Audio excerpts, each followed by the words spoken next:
أبا منجو حوحات المنجس فيدرال نزح لف حد عمت ببقوانو نخف أزمة صوتري نبى جتشت كي سجاجر تفرح يزالو بسنك منجس فيدرال نبى تجريز الأخو بجت سبب سلطانات تكلل نكويناته وعلو اللز بالكستات وسعبو زل أخ بجت ندادن كالوت مسرتاوان قربات إجارات كم زنبرة إنها تحبر متيالو مرحة حوحات يكون جزاو من محدار تجري أبى استفلال مدرخات إجارات كم استجبرون منجس فيدرال سراويتو داقم ناب تجري يخب ببلو قبلو إنها تنقو متيميم يكون دا أنبر حجي زي تجمته تصفو معبالة دبلوماسي كابا مقالة سميعلو أبا منقو مقالة زلو سلست حيلتها التقرين منقست فيدرالن دردر نمكاد حدا أوروبا ولوخو تيتاو سرح كم جمرة من جتات زين حبيرو مالو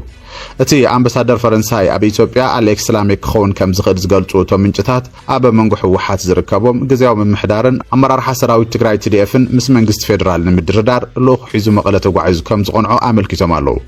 بوغان حوحات يكون جزاو من محدار تقراي اتحتو دردر كم استقبلوا زملكتو تو من جتات زينا قلل على تأزز سراويتن جنرالاتن جن كم زناتقوون مثل منقس فيدرال دحر حجز قبر ذات ترجمة يهلون مناو حسقايز بالمرقز خمس حزم تسمع له اتوم بقندو نبار حلافي هقراو دحنة إثيوبيا أيتكيتها شدا أسفا زرلو وأمرار حصتها بعد جنرال هايل سلاسة جرماين برهان نقاش نتحتو دردر كم زناتقويو أو رامباتها مستبسي بازلا اتحتو دردر بوغان مقالز قناي امبسادر فرنساي مرحة حوحاتن جزاو من محدار تقراين إلون منقست فيدرالن تقبالنت كم زرخبا يتحبير زولو بزرما اتو لأخ دردر زوسده أوروباو ديبلومات فرنساي بإثيوبيا أليكس سلاميك كتصالسو من دردر عبد سابا نخكايد يمچاچو كم زلو اتو من جتات حبيروم بوغان مقاله حلوا دحننت سالساي وغن كغبرلهم كم زحتت وون اتزرخبنا حبرتاي ملاقت كان مورحي بوغان زوبا سمين معراب تقراي تصلم تغاطي مزنبره ግጭት حيلتات مكلخال ኢትዮጵያን حيلتات ጸጥታ ትግራይን ፕሬዝዳንት ግዛው መምሕዳር ትግራይ ናብ ቀዳማይ ሚኒስትር ኢትዮጵያ አብይ አህመድ ይኹን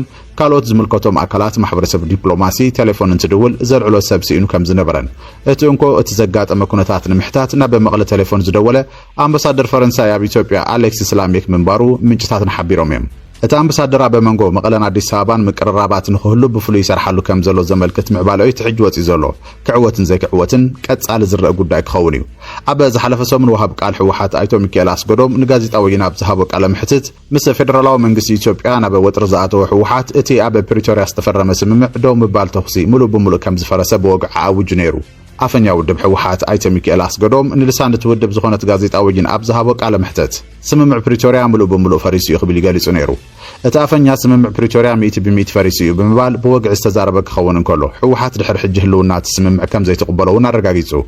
حوحات فيدرالاو منجست ኢትዮጵያ ዳግማይ ጄኖሳይድ አውጅለው በመባል መኸተን ዝበሎ ኩናት ይዳሎ ከም ዘለውን ገሊጽዩ እታፈኛ ወድብ ሕወሓቱን ኣብቲን ጋዜጣዊ ወጅን ዝሃቦ ቃለ ምሕተቱ ጉዳይ ህልውና ናይ ካብ ዝበሎ መኸተ በአንጻሩ ደብ ዝበሉ ተንሓንሓቱ ብፍላይ እቲ ካብ ሕወሓት ተፈንጭሉ ባይተ ጌታቸው ረዳ ዝተመስረተ ውድብ ስምረት ብሄራዊ ክሕደት ከም ዝፈጸሙ ጌርካ ክውሰዱ ከም ዘለዎም ከሲሱ ነይሩ ምፍራስ ስምምዕ ደው ምባል ተኽሲ ፕሪቶሪያ ብወግዕ ዘፍለጠ ሕወሓት ሙሉእ ተሓታትነት ምፍራስ እቲ ስምምዕ ድማ ናብ ፌደራላዊ መንግስቲ ኢትዮጵያ ደፊኡ እዩ حجي ودب حوحات سممع بريتوريا ملو بملو فريسي إزبحال زلو أبا منغوت ودبن منغس فيدرالن زلو وطري سما يبزع رقلو وان كخونن كلو اتنخلت عمز زغط على دما وق تقراي دو زبل سممع بريتوريا دحر 3 عامتون أبا حدا قاي وديقو سممع بريتوريا قزاتها حدنا تقراي نابن بردن خملس تمزابلتي نابيتا نبروتهم كملسو زبلك أند سممع تكواز حقفن تخونه زاقر كن كتب براي كالن منجست فيدرالن كابا ودب حوحات لون كابا جزاو منجست تجراي تفنجلهم أبادي سابع السفر وتهدراون بوليتيكاون مرحلة تجراي حوحات تمزابلت معراب تجراي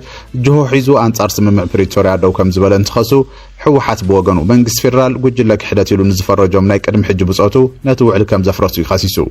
منجست فيدرال حوحات حجب زبلت توديبو داغماي ناب ግጭት ንምምላስ ምድለዋት ይገብር ከም ዘሎ ይዝጋለጽ ግዛው መንግስት ትግራይን ሕወሓትን ድማ መንግስት ፌደራል አበል على ትግራይ ዳግማይ ጄኖሳይድ ክፍጽም ሓይልታቱ ከበመላ ኢትዮጵያ ተኣኻኺቡ ናብ ደባት ትግራይ ከም ዘኽተተ ይኸሱ ኣብ ቀረባዋን ብወገን ፌደራላዊ መንግስት ኢትዮጵያ ነቲ ሕወሓት ዝገብሮ ዘሎ ናይ ኩናት ምድላው ዝበሎ በወግዕ ብምግላጽ ኣብቲ ምስ ትግራይ ዘዳውቡ ከባብታት ሰራዊት የስፍር ከም ዘሎ ይንገራሎ ቀዳማይ ሚኒስትር ኢትዮጵያ አብይ አህመድ ኣብ ናይ ቀረባ ቃለ ምሕተቱ ሕወሓት ናብ ዳግማይ ኩናት ንምእታው ምድላው ከም ዝገብር ዘሎ ብምርግጋጽ ንዝፍጠር ዝኾነ ይኹን ትንኮያ ንምምካት እኹል ምድላው ከም ዝተገብረ ምምልኻቱ ድማ ዝዝከር እዩ መንግስት ፌደራል ንውዕል ፕሪቶሪያ ዘይትግበር እንተኾይኑ ናይ ህዝብ ልኡኽ ንምፍጻም ድልዋቲና ክብሉ ኣርምሱሳ ገሊጾም ሰላምን ምርግጋዕን ከዕስል ግዛታዊ ሓድነት ትግራይ ከረጋግጽ ተስፋ ተገይሩሉ ዝነበረ ውዕል ፕሪቶሪያ በመንግስት ፌደራል ይጥሓስ ከም ዘሎ ኣባላትን ኣመራርሓን ሰራዊት ትግራይ ኣርምሱሳ ምግላጾም ቴሌቪዥን ትግራይ ገሊጻላ ማህያ ሰራሕተኛታት መንግስቲ ተኸልኪሉ ኣብ ትግራይ ዝርከባ ባንክታት መተዓዳደጊ ገንዘብ ወዲአን ህዝብ ተጸጊሙን ተመዛበልቲ ወገናት ብጥሜትን ሕማምን ዝሞቱሉ ኩነታት ምህላው እዚ ድማ ውዕሊ ፕሪቶሪያ ዝጻብኣ ምዃኑን ብምግላጽ ዓዶምን ህዝቦምን ንምድሓን ካል ኣማራጽ ንምጥቃም ከም ዝግደዱ እቶም ኣባላት ሰራዊት ምግላጾም እታ ማዕከን ዜና ገሊጻ ኣላ። ኣብዚ ሕጂ እዋን ኣብ መንጎ መንግስቲ ፌደራልን ውድብ ሕወሓትን ዘሎ ወጥሪ ሰማይ ኣብ ዝዓረገሉ እዋን ብሓይልታት ጸጥታ ክልቲኦም ወገናት ዝወሃቡ ዘለዉ ርእቶታት ነገራት እናተኻረሩ ናብ ካልእ ደማዊ ኩናት ዘምርሕሉ ኩነታት ክህሉ ይኽእሉ ዝብል ስግኣት ድማ እናፈጠረ እዩ ዘሎ። መጥቃዕትታት ኢራን ናብ ጎረቤት ኢትዮጵያ ተጸጊዑ ኣሎ። ኢራን ንጅቡቲ ሓዊሳ ሓደስቲ ናይ መጥቃዕቲ ዕላማታት ዕላው ገይራ ኣላ። ሓለዋ ሰውራ ኢራን ሰበስልጣንን ወተሃደራትን ኣሜሪካ ዝርከብዎም ሓደሽቲ ናይ መጥቃዕቲ ዕላማታት ዝርዝር ዕላው ከም ዝገበረት ተሰሚዑ። ኣብዚ ዝርዝር እዚ ኣብ ምብራቕ ኣፍሪካ ትርከብ ታሪኻዊት ዓለም ለኻዊ ምዕሩፍ ነፈርቲ ጅቡቲ፣ ጥንታዊት ከተማ ሊባኖስ ቤይሩት ከምኡውን ርእሰ ከተማ ሶርያ ደማስቆስ ተኻቲተን ኣለዋ። ኢራን ነዞም ቦታታት ክትወቅዕ ዝወጠነትሉ ምክንያት ኣብ ልዕሊ እስላማዊ ሪፓብሊክ ኢራን መጥቃዕትን ዝፍጽሙ ሓይልታት ኣሜሪካ መዕቆቢ ይኾኑ ስለ ዘለው ክትብል ኣፍሊጣ ኣላ። ከም ጸብጻብ ብሪታናዊ ቴሌቪዥን ሰለስተ ሃገራት ቀጻሊ ናይ ኢራን መጥቃዕቲ ዕላማ ክኾና ከም ዝኽእላ መጠንቀቕታ በፂሑን ኣሎ። ኢራን ቀዲማ በማእከላይ ምብራቕ ዝርከቡ 13 ወተሃደራዊ ማዕስከራት ኣሜሪካን ስትራቴጂካዊ ረብሓታትን ከም ዘዕነወት ገሊጻ እያ። ነዚ ስዒቡ ኒውዮርክ ታይምስ ኣብ ዘውፅእ ሓበሬታ ኣብቲ ዞባ ዝርከቡ ኩሎም ወተሃደራዊ ማዕስከራት ኣሜሪካ ካብ ኣገልግሎት ወጻኢ ብምዃኖም እቶም ወተሃደራት ኣብ ሆቴላትን ዝተፈላለዩ ስውር ቦታታትን ክዕቆቡ ተገዲዶም ኣለዉ። እዚ ሓድሽ ምስፍሕፋሕ ብፍላይ ንጅቡትን ንሃገራት እቲ ዞባን ዓብዪ ናይ ድሕንነት ስግኣት ፈጢሩ ኣሎ። ኣብቲ ዞባ ዘሎ ሓይሊ ወተሃደራት ኣሜሪካ እናተዳኸመ ምምፅኡ ናይ ኢራን መጥቃዕቲ ናብ ምብራቕ ኣፍሪካ ምቕራቡን ነቲ ዞባ ናብ ዘይፍለጥ ናይ ውግዕ ዕንክሊል ከእትዎ ከም ዝኽእል ድማ ክኢላታት ይገልጹ ኣለዉ። በሃንዳላ ዝፍለጡን ምስ መንግስቲ ኢራን ጥቡቕ ርክብ ኣለዎም ዝተባሃሉን ጉጅለ ሃከራት ንውልቃዊ ኢሜይል ዳይሬክተር ፌደራላዊ ቢሮ ምርመራ ኣሜሪካ FBI ካሽ ፓቴል ከም ዝሰረቑ ብግልጽ ኣፍሊጦም። እቶም ሃከራት ነቲ ዝሃብዎ ቃል ንምርግጋጽ ስእልታት ናይቲ ዳይሬክተርን ካልእ ውልቃዊ ሰነዳትን ብኢንተርኔት ኣውፅኦም ኣለዉ። ሓደ በዓል ስልጣን ሚኒስትር ፍትሒ ኣሜሪካ ኢሜይል ናይቲ ዳይሬክተር ከም ዝተወቅዐ ኣረጋጊጹ ኣሎ። እዚ ድማ ሓቅነት ናይቲ ብኢንተርኔት ዝተዘርግሐ ሓበሬታ ዘረጋግጽ እዩ። እቶም ሃገራት ሃንዳላ ኣብ መርበብ ሓበሬቱ ኣብ ዝለጠፍዎ መልእኽቲ ዳይሬክተር ካሽ ፓቴል ሕጂ ኣብ ዝርዝር ናይቶም ብዓወት ዝተወቅዑ ግዳያት ከም ዘሎ ብምግላጽ መገዲ ኣፍሊጦም ኣለዉ። እዚ ንነብሱ ከም ደጋፍን ሕነፈዳይን ፍልስጤም ገይሩ ዘቕርብ ጉጅለ ብተመራመርቲ ጸጥታ ምዕራባውያን ናይ ሳይበር ስለያ ምትእኽኻብን ናይ ስለያ ቅልጽ መንግስቲ ኢራንን ምዃኑ ይመነሉ።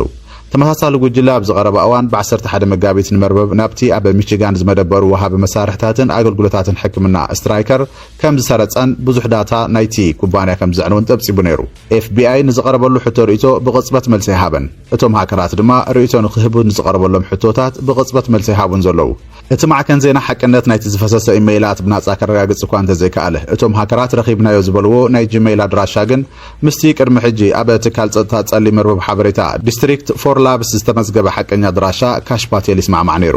ገለ ካብቶም ሮይተርስ ዝረኣዮም ዝፈሰሱ ሰነዳት እቲ ዳይሬክተር ኣብ መንጎ 2010ን 2019 ዝገበሮ ውልቃውን ንግዳውን ርክባት ዘጠቓልል እዩ። ኣብ መወዳእታ ኣጻብዕትና ኣብቃታ ኣለዋ ክብል ጉጅለ ዕጡቕ ሕቲ ኣጠንቂቑ። ኣፈኛ ጉጅለ ዕጡቕ ሕቲ የሕያ ሳሪዕ ውድቡ ኣብቲ ዞባ ዝካየድ ዘሎ ኩናት ብቐጥታ ንምእታው ኣጻብዕትና ኣብቃታ ረሳሳ ኣለዋ ክብል ምግላጹ ኣልጀዚራ ጸብጺባ ኣላ። እቲ ኣፈኛ እዚ ስጉምቲ ተግባራዊ ዝኸውን ገለ ቅድመ ኩነታት ምስ ዝማልኣ ምዃኑ እውን ሓቢሩ ኣሎ። የሕያ ሳሪዕ 5 ነጥብታት ብምቕራብ ኣሜሪካን እስራኤልን ነቲ ምስ ኢራን ከም ሊባኖስ ዝኣመሳሰለ ሃገራትን ዝርከብኦ ግንባር መኸተ ዝካየድ ዘሎ ኩናት ንምዕጋት ዝግበር ዲፕሎማስያዊ ጻዕርታት እወንታዊ ምላሽ ክህባ ጸዊዑ ኣሎ። ነቲ ዝካየድ ዘሎ መጥቃዕቲ ዘይፍትሓዊ ንርጉኣት ዓለምን ዞባን ዝሃስን ከምኡውን ንቁጠባ ዓለም ዝጎድእን ምዃኑ ረዲኡ። ብተወሳኺ እቲ መግለጺ ኣብ ፍልስጤም፣ ሊባኖስ፣ ኢራቅን ኢራንን ዝካየድ ዘሎ መጥቃዕቲ ደው ክብልን ኣብ ልዕሊ የመን ተነቢሩ ዘሎ ዕፅዋ ክለዓልን ሓቲቱ ኣሎ። ኣብ ጋዛ ብህፁፅ ተኹስ ደው ናይ ምባል ስምምዕ ክትግበርን ሰብኣዊ ሓገዛት ክበጽሕን ከም ዘለዎ እውን ኣስሚሩሉ። ብመሰረት ጸብጸብ ኣልጀዚራ ጉጅለ ዕጡቕ ሕቲ ኣብዞም ዝስዕቡ ኩነታት ብቐጥታ ወተሃደራዊ ኢደታውነት ክገብሩ ምዃኖም ኣጠንቂቖም ኣለዉ። እዚ ድማ ሓደስቲ ሃገራት ምስ ኣሜሪካን እስራኤልን ብምጽምባር ንኢራን ኣብ ዝወግኣሉ እዋን ቀይሕ ባሕሪ ንኢራን ወይ ንዝኾነት እስላማዊት ሃገር ንምጥቃዕ ኣብ ዝውዕለሉ ከምኡውን እቲ ኩናት ኣንጻር ኢራንን መሓዙታን እናገደድ ኣብ ዝኸደሉ እዋን ምዃኑ ተሓቢሩ ኣሎ። ኣብ መወዳእታ ኣብ ልዕሊ ህዝቢ የመን ዝግበር ዕፅዋ ንምጽናዕ ዝውሰድ ዝኾነ ይኹን ስጉምቲ ከቢድ ሳዕበን ከም ዝህልዎ ኣፈኛ ጉጅለ ዕጡቕ ሕቲ የመን የሕያ ሳሪዕ ኣጠንቂቖሎም።